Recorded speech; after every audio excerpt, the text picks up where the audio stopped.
Hello parents, this is Mary Keenley, principal of St. Teresa's School.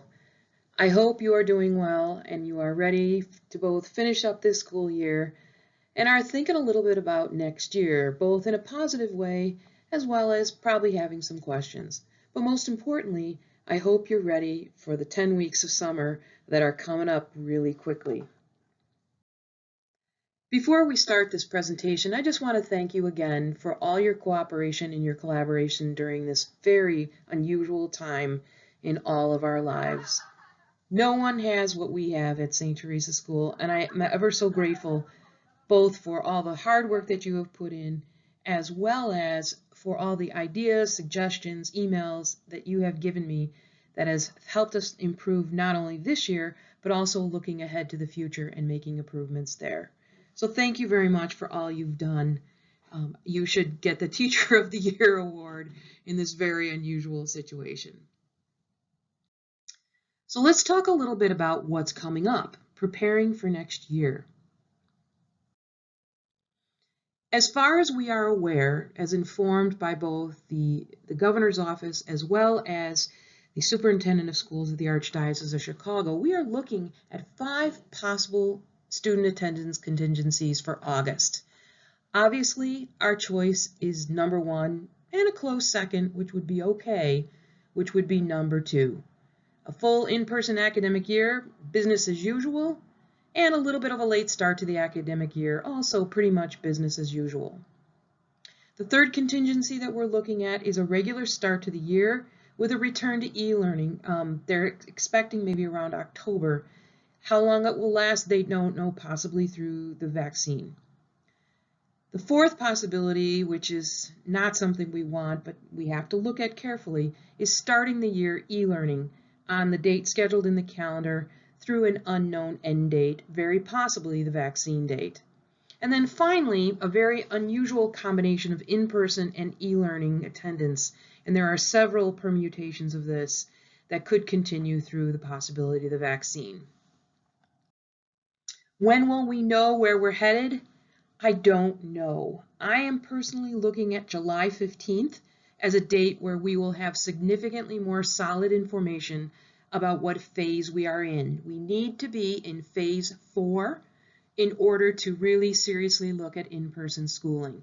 We are currently in phase 2-ish, heading towards phase 3, and the goal again is phase 4. And just a little pause here. Let's pray for this. Let's pray through the intercession of Saint Therese. Let's pray to Our Lady in this beautiful month of May.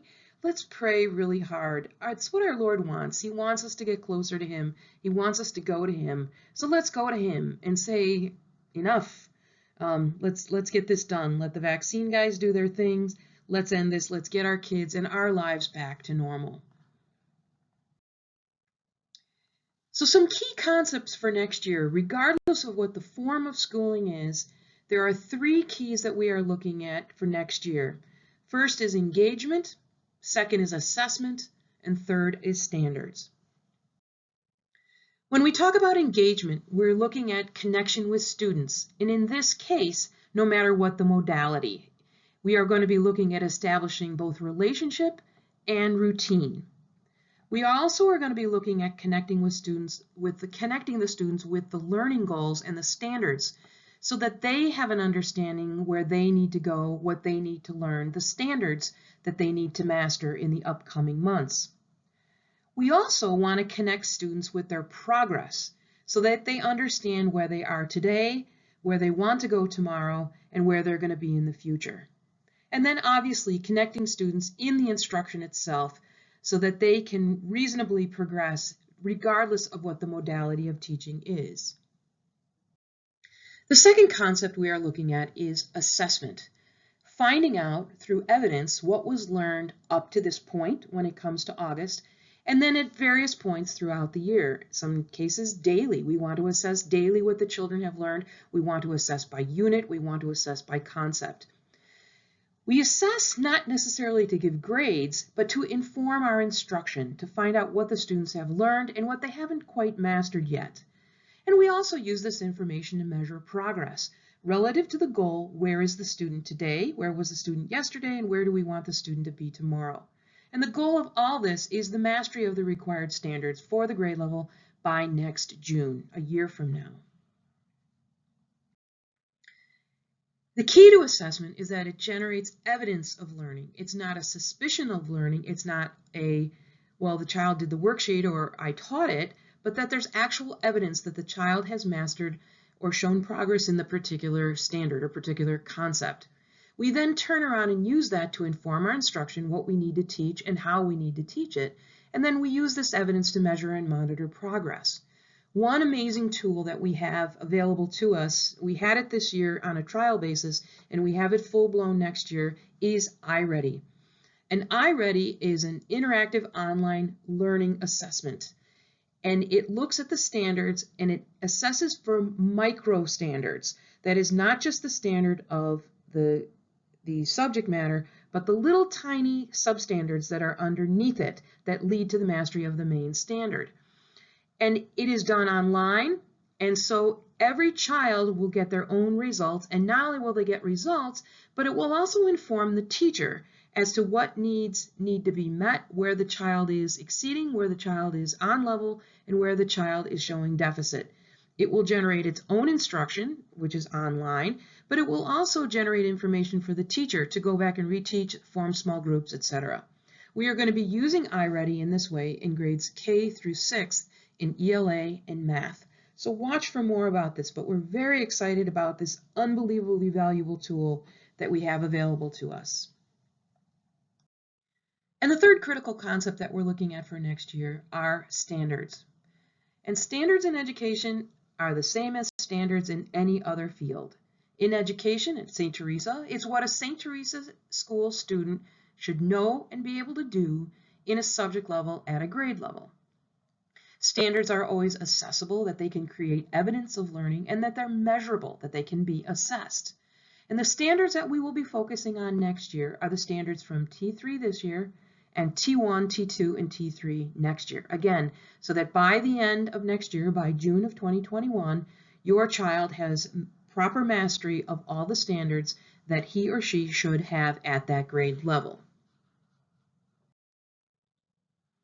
So from these concepts, we've developed some goals.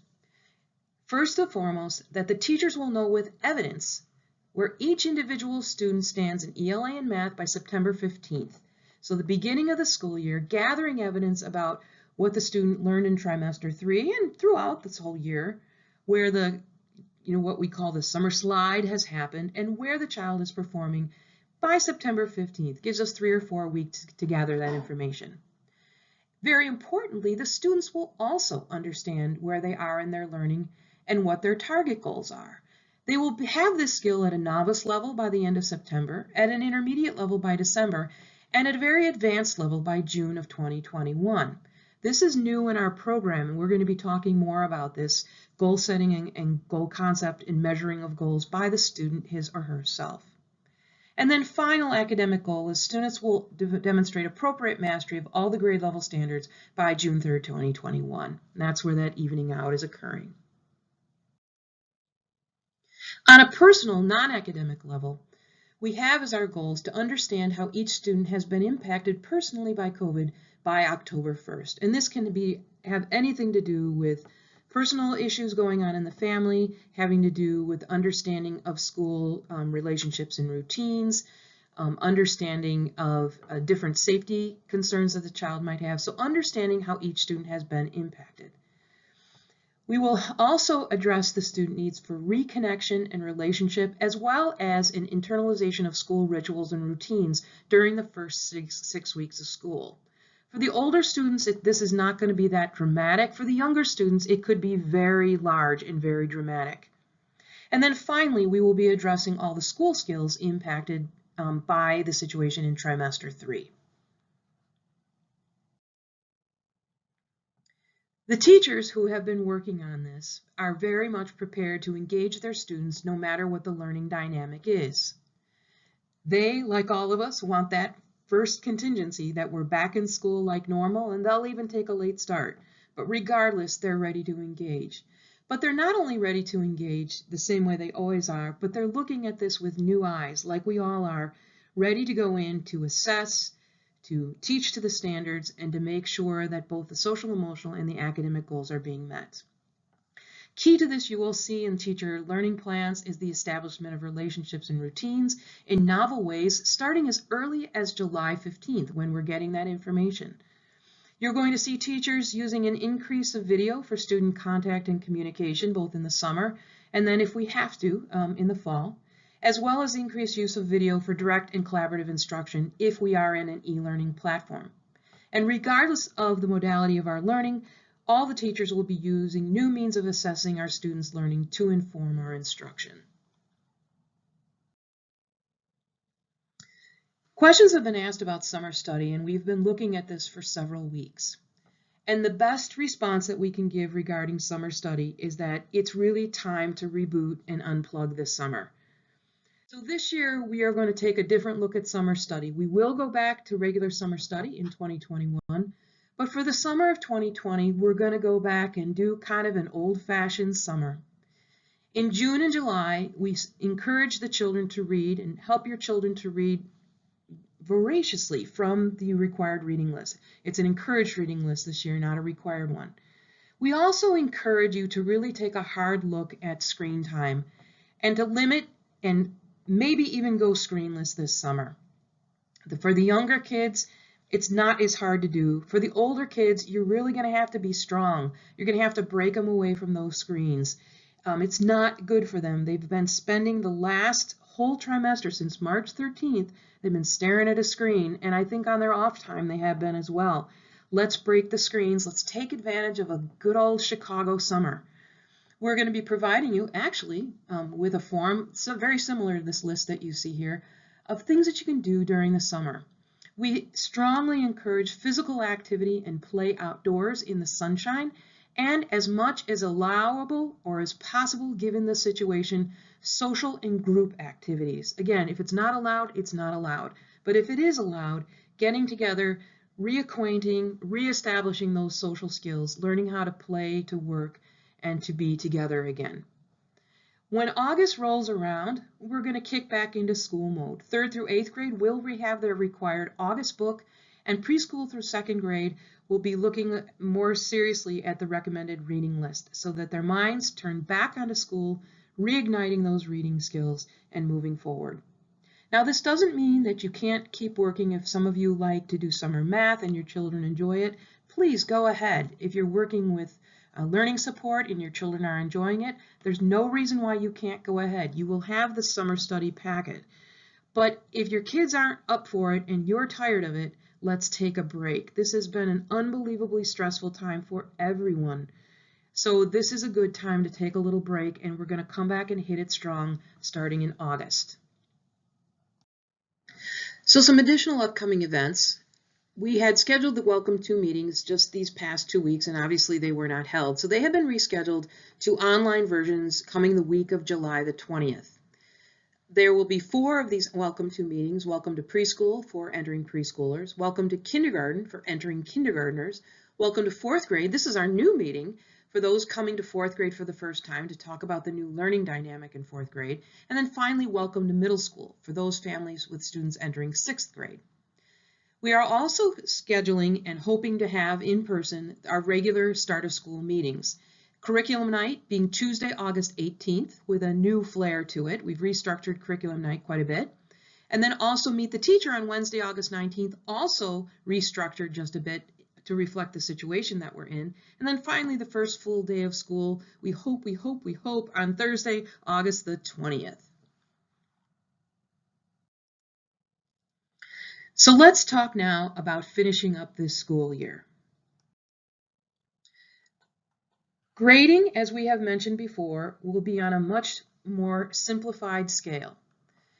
In the report cards and by Archdiocesan standards, we will be giving letter grades of A, B, C, and I on the standard scale, and for the primary grades, the developmental scale of S, satisfactory, I, improving, N, needs improvement, and U, unsatisfactory.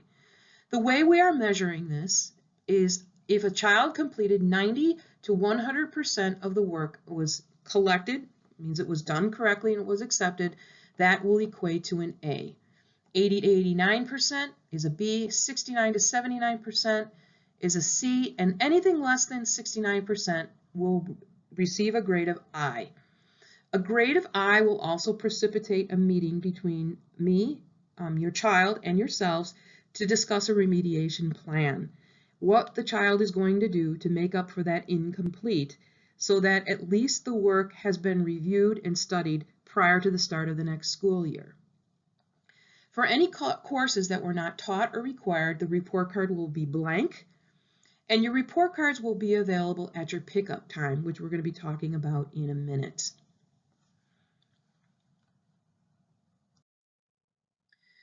May the 29th is going to have no school.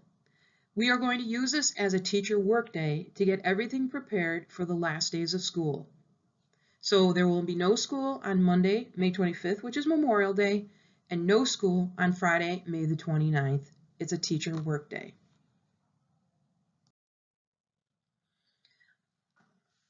In our usual transition process, the students typically receive a letter stating who their homeroom teacher will be for the following year. That is calendared on Friday, May 29th, and we're going to be doing it again this year on Friday, May 29th.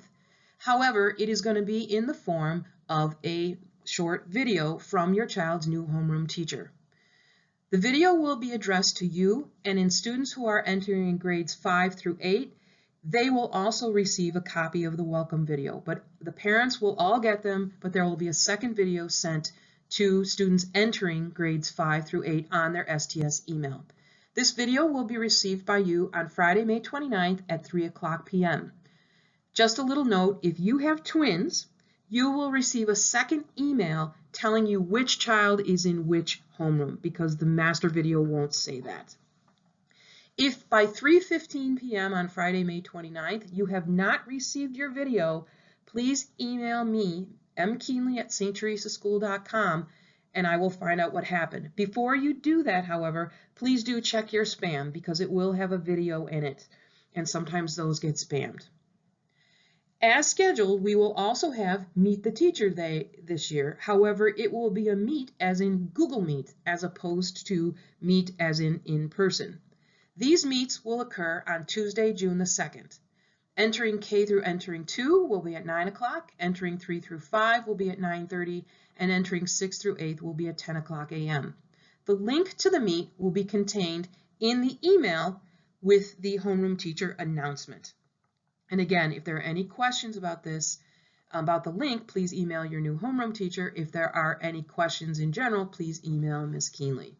So all this is coming to you on the late afternoon of Friday, May the 29th. The following week, we will be doing student drop-off and pickup. And this is to come into school, the students to come into school, to drop off any textbooks, any unfinished classwork, any technology that belongs to the school, and then also to pick up any belongings they left in the school, their report cards, medical forms, etc.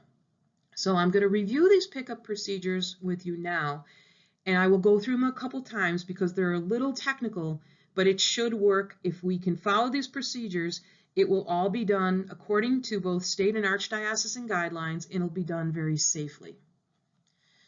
This pickup and drop-off is for K-8 students only.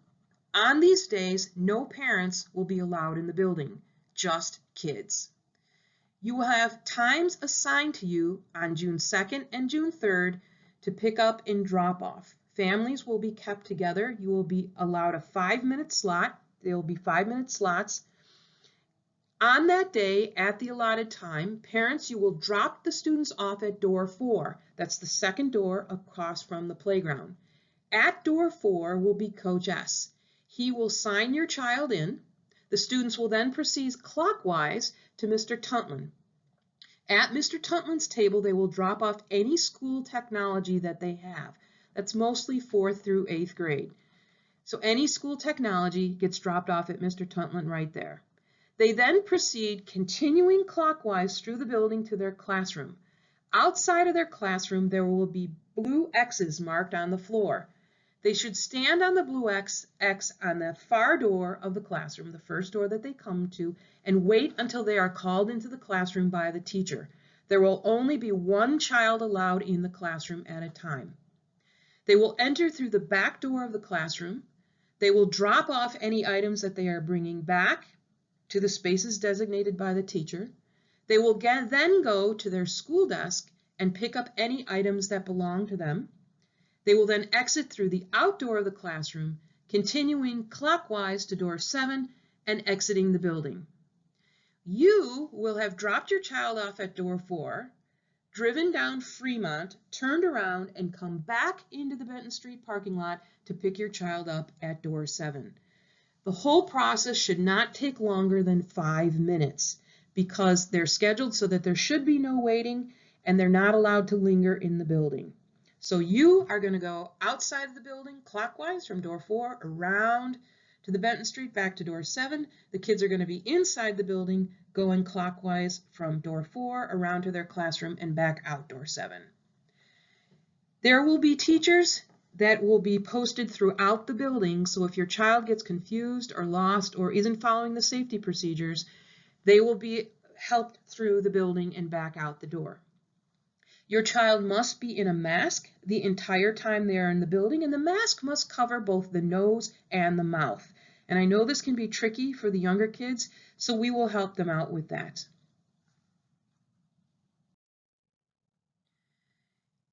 If your child chooses to wear gloves or you want your child to wear gloves, please, you may, but please be sure you understand how to properly dispose of the gloves.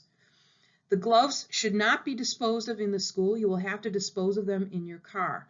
We do not recommend that the children wear gloves simply because they don't know how to handle them. We do, however, strongly urge you to wash or sanitize your hands when you walk in the building. We will obviously be helping with that. And then the minute they get back in the car, to use sanitizer and then wash their hands right when they get home. This is not new to you. You've been doing this since March 13th.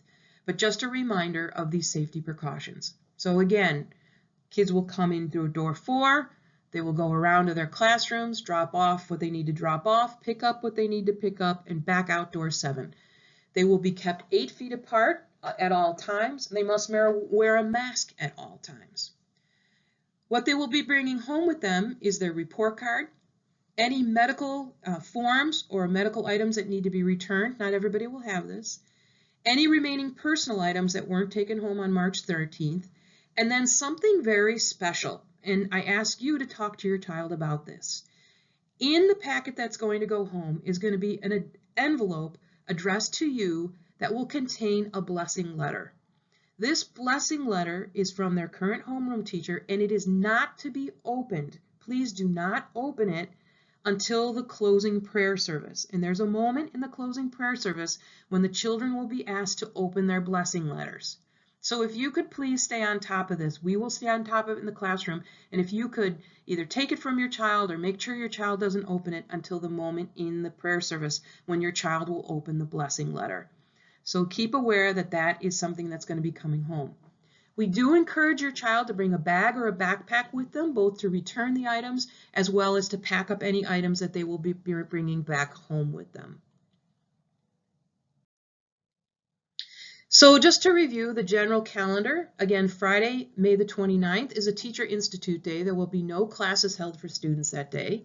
The welcome to my class for rising students will be at 3 o'clock through both your email, the parents' email, as well as any rising 5th through 8th graders, their school email as well.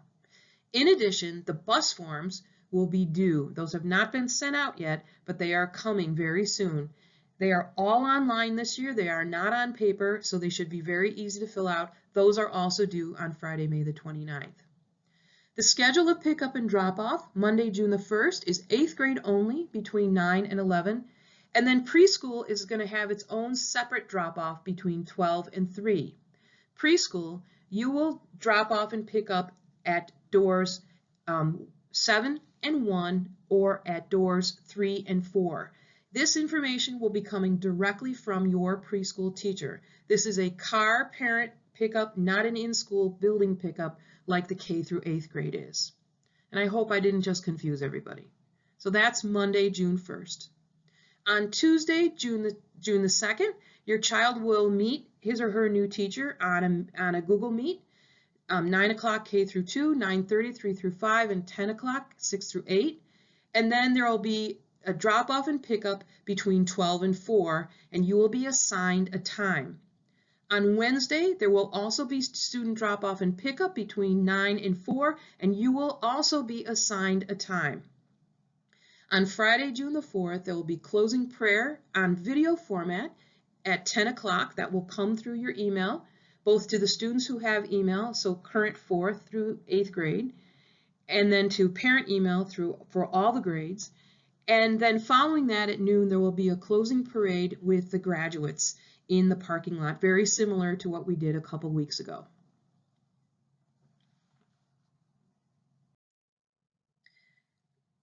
Special note to our 8th graders, our graduates. On Friday, June the 4th, 8th graders, please be in the Dolan lot in cap and gown at 11:30. We are going to stage you so that people can parade and see you on June the 4th. You're going to be in the center of the Dolan lot, like where the basketball courts are. 8th graders, regarding graduation, we are still TBA.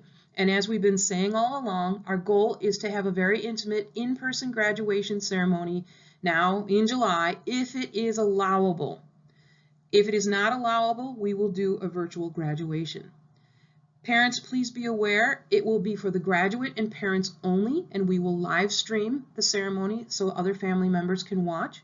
And you could have minimal notice for this. We're waiting to hear from the governor, and as soon as it is appropriate to do so, that the church is ready to go and we're allowed to have groups allowable up to 100, then we're going to go ahead and schedule it. So please be prepared and follow along, and we will be keeping you informed every time we hear an announcement. We'll let you know what the status of this is. So watch your email. There's a couple things still coming to you. First of all is the pickup and drop-off schedule, and this will include not only a map of what's going on, but also your exact times. And then just a reminder, if you cannot make your times, that is, you can reschedule with me, but please do everything in your power to make the time because we're scheduling for around 400 kids. The other thing is that if you are bringing other students with you, that's fine. Just come at your scheduled time, but then let me know who else you're bringing so I can make any necessary safety changes before you come to the building. Second thing that's coming your way is the May mailing, and this will contain all the information that you need to set up for next year. Uniforms, school supply lists, medical forms, bus forms, all that kind of stuff. Everything is online this year, so it's a nice development for us, but it's coming soon in the next couple days to your email box. So that's it. A new miracle of miracles. Ms. Keenly kept it under 30 minutes. It's been some year, hasn't it? And you know, when you go and you look back at it, it's been not necessarily a bad year, but surely a different year. Many of our families have had very deep sorrows associated with family members and job situations, and it's been really hard for a lot of our families. But there have also been tremendous joys that we've experienced. The joys of being together as a family, the joys of calm, not having to run to this event or that practice, being able to have meals together, being able to pray together, being able to play together. So not at all a bad year, just a really different year. But it's a year that needs to come to an end because it's time to get back to life as we know it. Thank you again for all that you have done this year. I look forward to seeing all of you again in the fall, except for you 8th graders. I just want to see you on your days off when you come back and visit and tell us how amazing you're doing in high school. I look forward to seeing you soon. Please, again, don't hesitate if you have any questions, and we'll talk. Thank you.